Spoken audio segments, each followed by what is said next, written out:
What if we could go back in time?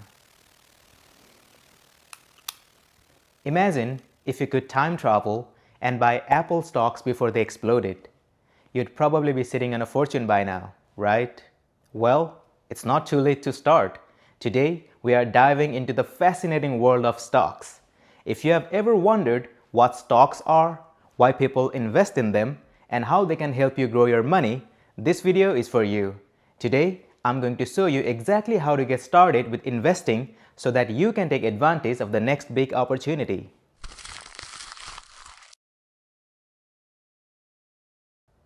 Think of a company as a big pizza. The pizza is divided into slices. These slices represent shares of the company. When you buy a stock, you are buying one of those slices, meaning you own a small part of the company. Let's say each slice was worth $10 at first. Now, if the company does really well, like creating a new hit product or growing its business, the value of the whole pizza increases. Suddenly, each slice might be worth $20 instead of $10. That's how your investment grows. But here's the flip side. If the company isn't doing well, maybe they lose customers or face tough competition, the value of the pizza can shrink. In that case, your $10 slice might drop to $5. This is why investing always involves some risks. And remember, owning a slice of pizza doesn't mean you get to pick the toppings. Similarly, owning a stock doesn't mean you get to make the business decisions. That's the job of the CEO and the management team. You're just along for the profits and the occasional losses. Why would a company want to sell pieces of itself? Great question. Companies sell stocks to raise money, either to grow their business, launch new products, or pay off debts. Imagine you're opening your fast food chain, but you need $100,000 to start. You could either take out a loan and pay it back with interest, or you could sell parts of ownerships to investors as stocks in exchange for the money you need. The stock market is essentially where these transactions happen. You don't need to be super rich to invest in stocks. These days, you can start with as little as $10 and a bit of courage. Think of it as putting your money to work instead of letting it sit in a boring savings account. There are two main ways to make money with stocks. First, there is capital appreciation, meaning when the value of your stock increases over time based on how well the company is doing, like our pizza example earlier. Second, there is dividends. Some companies share their profits with stockholders as cash payouts. It's like the company saying, "Hey, thanks for believing in us. Here's a slice of the pie."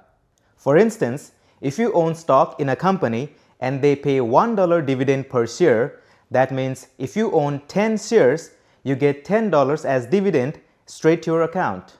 But here's the thing, dividends might not pay for your vacation, but they could cover your morning coffee or a nice dinner.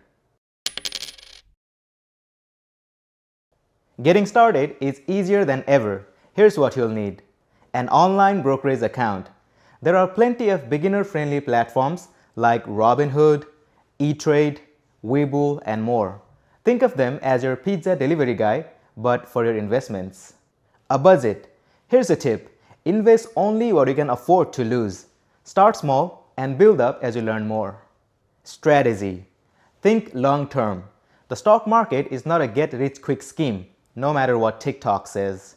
Remember, investing is a marathon, not a sprint. Slow and steady wins the race, or at least doesn't trip over hype. Let's talk about some rookie mistakes. Mistake number 1, chasing trends. If you are buying a stock just because everyone else is talking about it, you might end up overpaying and holding the bag when the hype dies down. Research before investing in any company. Check the company's revenue, profit margins, and future plans. If the company sells fax machines in 2024, maybe not the best pick. But if it's innovating, like renewable energy or AI, that's worth considering. Mistake number 2, not diversifying. Don't put all your money in one company. no matter how amazing it seems. Spread your investments. This is called diversification, and it's your safety net in case things go south. Let's get real for a second. Stocks go up and they go down. Sometimes you'll feel like a genius, and other times you'll wonder, why didn't you stick to a savings account? Think of diversification as ordering a pizza with different toppings. If one slice has pineapple and you're not a fan, you've still got pepperoni to keep you going. The stock market is like a long road trip. Sometimes it's smooth, sometimes it's bumpy, but the key is sticking to the journey. Start small, do your research, and focus on long-term growth.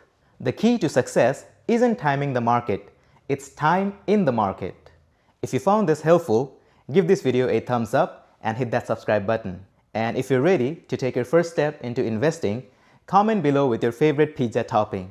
And let me know which company you'd consider investing in for your first stock. Thanks for watching. I'll see you in the next video.